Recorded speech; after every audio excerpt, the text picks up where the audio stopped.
Point de vue, chapitre 3. C'est vers le début du mois de mars qu'il arriva un incident qui allait changer le cours de la vie de Tristan. Il descendait tout juste de son bus quand un homme assez âgé, bousculé par un groupe de jeunes gens turbulents, tomba par terre à ses pieds. Quelques passants se précipitèrent pour le remettre debout et s'assurer qu'il allait bien. Tristan participa au sauvetage et entraîna l'homme sur un banc tout proche. Un peu sonné, mais pas blessé, le vieil homme se remit vite de ses émotions et repartit gaillardement. En le saluant de loin, Tristan sentit quelque chose sous ses pieds. Il ramassa un portefeuille qui appartenait certainement à la victime, mais quand il voulut lui rendre, l'homme avait bel et bien disparu de la circulation. Comme il était déjà tard, il ne voulait pas perdre son temps à courir après l'inconnu et préféra continuer son chemin pour récupérer Louis à l'école. Il glissa l'objet dans sa poche. Lila et Jeannette étaient occupées à consoler une fillette qui pleurait. Louis aperçut son père et courut jusqu'à lui. Lila lui fit signe qu'elle l'avait vu et poursuivit sa câlinothérapie. Après le dîner, Tristan autorisa son fils à s'asseoir devant un dessin animé avant de se coucher, pendant qu'il rangeait la cuisine. Louis était fatigué et il s'endormit sur le canapé. Tristan le porta dans son lit. Il le regarda dormir avec toute l'affection qu'il lui vouait.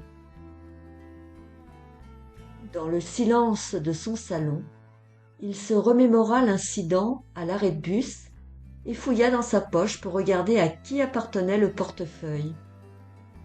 Il contenait une pièce d'identité au nom d'Armand Settet, né à Caen le 23 janvier 1953. L'homme habitait la commune voisine d'après ce qui était écrit. Il poursuivit sa fouille et trouva 3 cartes de crédit, 2 cartes d'abonnement, quelques tickets de caisse et 300 € en liquide. Des billets. Tristan frémit. C'était une somme considérable. Il pourrait bien acheter des vêtements neufs à son fils, ou des jouets, ou encore lui payer un séjour dans un parc d'attractions. Il rêvait quand il réagit vivement à ces vilaines pensées. Ce ne serait pas moral de dévaliser un vieil homme. En même temps, il vivait dans un secteur huppé, il possédait 3 cartes de crédit. Tristan se coucha encore en questionnement sur la conduite à tenir. Il pouvait garder l'argent et déposer le portefeuille dans la boîte aux lettres du propriétaire, ou rapporter le portefeuille au commissariat, vidé de ses espèces, mais aussi porter le tout à l'adresse et voir s'il serait récompensé pour sa bonne action. Il hésitait encore quand il sombra dans le sommeil. Le lendemain, il réfléchissait toujours à la meilleure solution pour son confort moral vis-à-vis du portefeuille. Ce n'était pourtant pas si compliqué à gérer. On l'avait élevé dans la droiture et il avait des valeurs. Prendre les 300 €, ce serait du vol. Voulait-il voler ? Voulait-il voler l'argent d'un pauvre bougre ? Il avait résolu son problème en ce vendredi soir. Il se rendrait demain après-midi au domicile d'Armand Settet et lui rendrait son bien au complet et en main propre. Il irait avec son fils. Il marcherait pendant que Louis pédalerait sur son petit vélo. Le temps serait clément, donc ce serait une belle promenade. Quand ils arrivèrent dans le secteur où vivait M. Settet, il reluqua les villas en meulière, toutes bien alignées, séparées par des murs ou des haies touffues. Les grilles peintes en façade laissaient apercevoir des petits jardins d'accueil qui précédaient les perrons. Tout était impeccablement entretenu. Ici, On était prêt pour l'arrivée prochaine du printemps. La rue des Cerisiers portait bien son nom. Des arbres étaient plantés tout le long des trottoirs. Il arriva enfin au numéro 20. Il sonna. Une femme ouvrit la porte de la maison et s'approcha de la grille. « Bonjour, c'est pourquoi ?» demanda-t-elle d'une voix agréable. Tristan resta muet pendant quelques secondes, tant il fut impressionné par l'élégance de la jeune femme. « Bonjour madame, je voudrais rencontrer Armand Setet, s'il vous plaît. Il vit bien ici ?»« Oui, il habite ici. Mais il n'est pas là, il est absent. » Je souhaiterais lui rapporter quelque chose qui lui appartient, mais je préférerais bien lui remettre en main propre. Mais je suis sa fille. Vous pouvez me confier l'objet ? Non, je tiens à lui rendre moi-même, si cela ne vous dérange pas. Mais vous pouvez revenir la semaine prochaine, je le préviendrai. Aujourd'hui, je ne peux pas le voir. Il est à son bureau jusqu'à 19h. Vous croyez que je peux y aller, à son bureau ? Si vous voulez, c'est sur les bords de Seine. Je vous donne l'adresse, entrez. Cette personne était la perfection incarnée. Elle donnait l'impression d'être auréolée de lueurs irisées. Blonde, une coupe au carré courte, les yeux d'un vert océan, translucide comme un lagon, la peau sans défaut, pâle mais rosée sur les pommettes, on aurait dit un ange. Elle portait un pull bleu ciel sur lequel s'étalait un collier de perles, une jupe grise et des talons assortis à la couleur du pull. Tristan était subjugué par cette beauté froide mais douce, limpide comme de l'eau de source. « Tenez, » dit-elle, l'arrachant à sa rêverie. « C'est à vous, ce petit bambin ?» demanda-t-elle. « Oui, c'est Louis, mon fils. »« Il est mignon.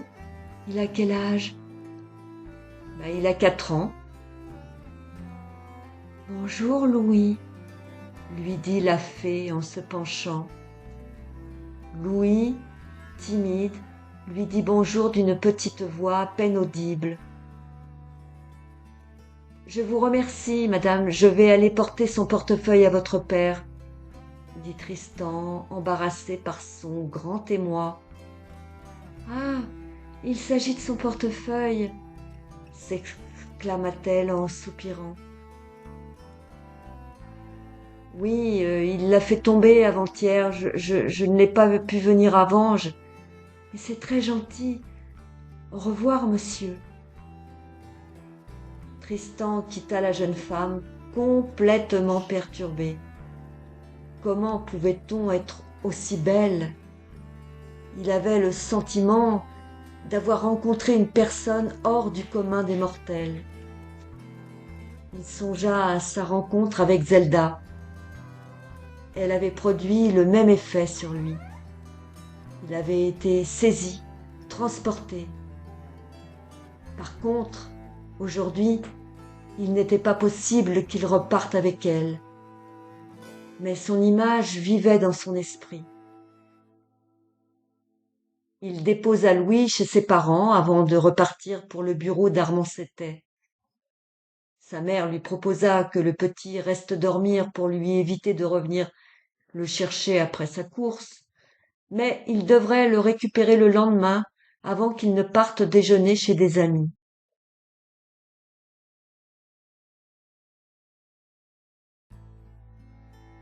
Les bureaux se trouvaient non loin. Il décida de s'y rendre à pied. Arrivé à destination, il pénétra dans un bâtiment vitré où, à l'intérieur, il chercha les indications concernant Armand Setet parmi le nom de différentes entreprises. Il prit l'ascenseur jusqu'au 3e et frappa à la porte où figurait la plaque de l'homme qu'il recherchait. « Ah bonjour, jeune homme, ma fille m'a prévenu de votre arrivée.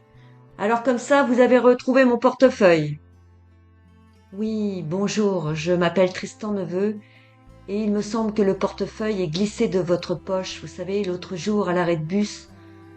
Je m'y trouvais quand vous êtes tombé. »« Oh, je vous remercie, hein.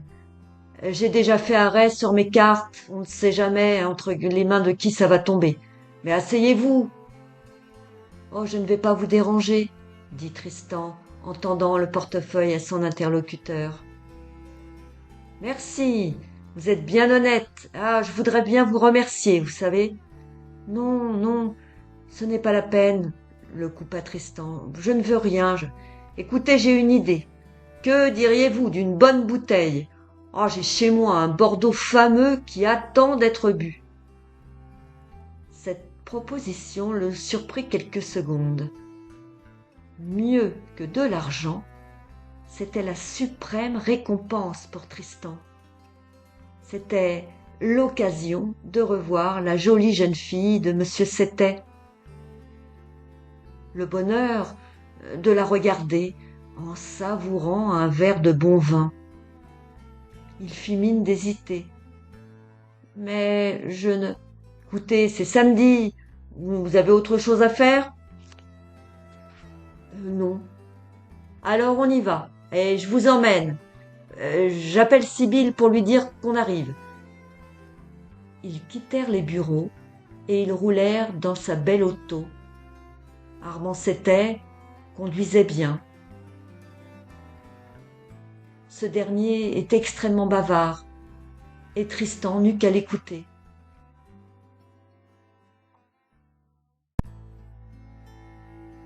On le fit asseoir dans un salon cossu, où se côtoyaient des petits fauteuils d'époque, des commodes anciennes en bois d'ébène, un secrétaire précieux, des tapis de laine étalés sur un parquet en chêne ciré.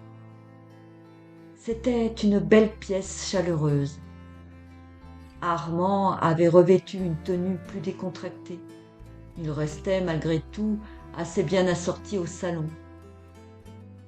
La jolie jeune femme apparut, fraîche comme une rose, avec un plateau sur lequel 3 verres et une bouteille de vin s'entrechoquaient.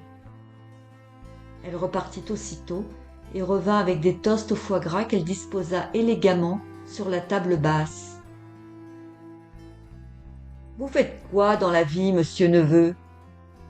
demanda Armand en servant le vin. Tristan fut obligé de détacher ses yeux de Sibylle pour se tourner vers son père. « Je suis infirmier. J'ai un poste dans un lycée privé. »« Oh, quel beau métier! C'est votre choix de travailler dans un lycée ?»« Oui, j'ai un petit garçon et je suis seule pour l'élever. Ah, j'ai besoin d'avoir des horaires fixes et... J'ai vu son fils, papa. Il est adorable, » le coupa Sibylle. « Ah, vous êtes venu ici avec lui ?»« Oui, il m'a accompagné en vélo tout à l'heure. » Sibylle était assise en face de Tristan et participait à la discussion avec distinction. Elle intervenait toujours de façon appropriée et d'une voix égale.